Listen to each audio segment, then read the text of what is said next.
Welcome to the course module in which we will be discussing the issues associated with business and financial strategies as they relate specifically to multinationals.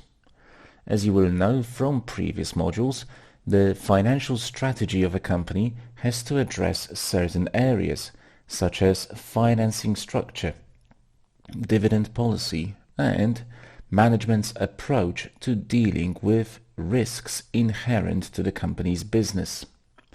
In this module, we will extend the list of key areas addressed by a financial strategy to include those which result from an organization's international activities. Those areas in particular relate to compliance with national governance regulations in the countries where the company conducts its business, implications resulting from the international mobility of capital, managing risks specific to a given location, and addressing agency issues in a multinational capital group. When a company decides to do business in a different country, it should take into account the necessity to conform with that country's local regulations, which may potentially be different from the ones prevailing in its home market. The specifics of local regulation may impact a foreign company entering the local market in many ways.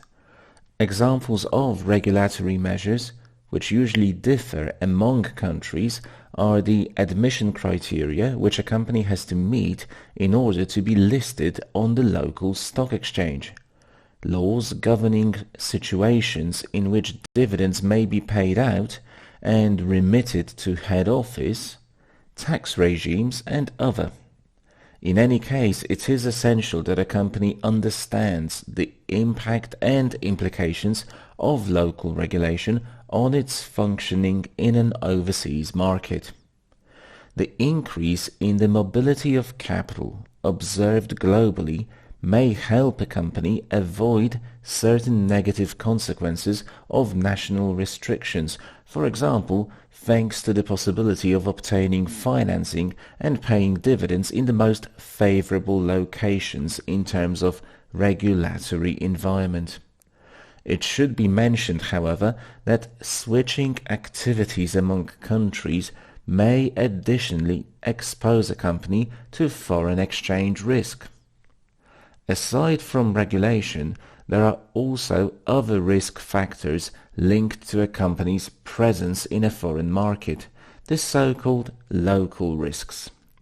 Probably the most important of these, and also the most difficult to manage, is political risk, defined as the risk of incurring losses arising from actions taken by the government of a host country or its people.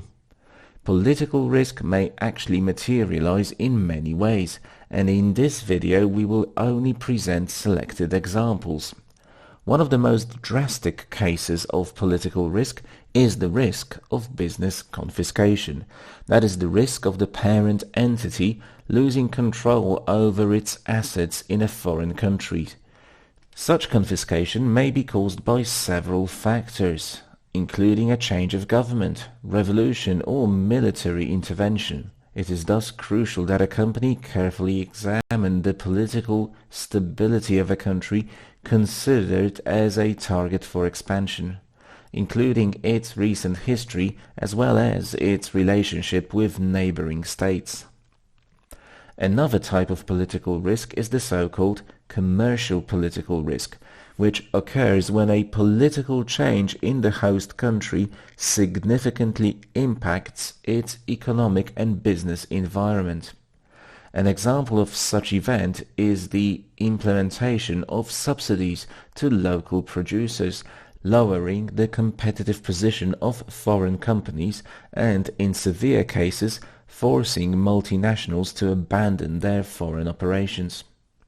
Political risk may also encompass financial restrictions imposed by the local government on foreign businesses. These may, for example, be restrictions on the remittance of dividends and the repatriation of capital. limitations on access to local borrowing markets, or penal taxation imposed on transactions with other group members. Finally, political risk may also appear in the form of exchange controls, for example, restrictions related to transfers in foreign currencies or a ban on foreign currency intra-group lending. As we have already indicated, political risks are difficult to manage as their sources may appear suddenly and are often difficult to predict. Potential ways of minimizing the impact of political risk include careful observation of the political situation in a host country and being prepared for potential changes. Certain risks associated with limitations on the remittance of funds and exchange controls may to some extent be minimized through transfer pricing, and we will be expanding on this point in further modules of the course. Other implications of setting up foreign operations with the potential to adversely impact a multinational company's performance result from agency issues. In the context of international business, agency problems arise when local management promote their own interest, placing it above the interest of the organization. Factors which increase the likelihood of agency issues are cultural differences, language barriers, as well as different time zones in which the subsidiaries and head office operate. A potential solution to agency issues is stringent control over the management of subsidiaries or the appointment of expatriates as top management.